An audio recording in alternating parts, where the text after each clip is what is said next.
ब्रह्मपुत्र नदी का उद्गम तिब्बत में मानसरोवर झील के पास से चेमायुंगडुंगु ग्लेशियर से होता है। और दोस्तों आप जानते होंगे मानसरोवर झील के पास से दो नदियों का उद्गम और होता है, सतलुज नदी और सिंधु नदी। तिब्बत में ब्रह्मपुत्र नदी को सांगपो के नाम से जाना जाता है।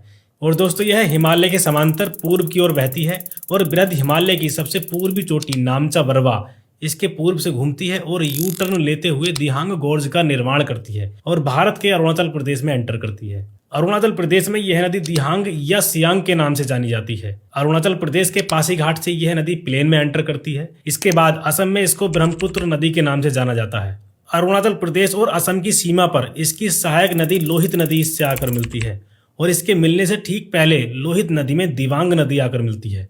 यहाँ लोहित नदी पर भूपेन हजारिका सेतु बना हुआ है। इसको ढोला सदिया पुल भी कहा जाता है। यह असम और अरुणाचल प्रदेश को आपस में कनेक्ट करता है। यह ब्रिज पूरे भारत का सबसे लंबा ब्रिज है जिसकी लंबाई 9.15 किलोमीटर है। दोस्तों दिवांग और लोहित नदी के अलावा बाएं ओर से मिलने वाली इसकी प्रमुख सहायक नदियां हैं धनसिरी और कोपली। और दोस्तों दाएं ओर से मिलने वाली ब्रह्मपुत्र नदी की प्रमुख सहायक नदियां हैं सुबनसिरी, कामेंग, मानस और तीस्ता।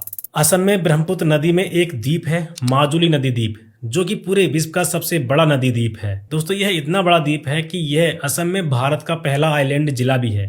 असम की राजधानी दिसपुर भी ब्रह्मपुत्र नदी के किनारे स्थित है।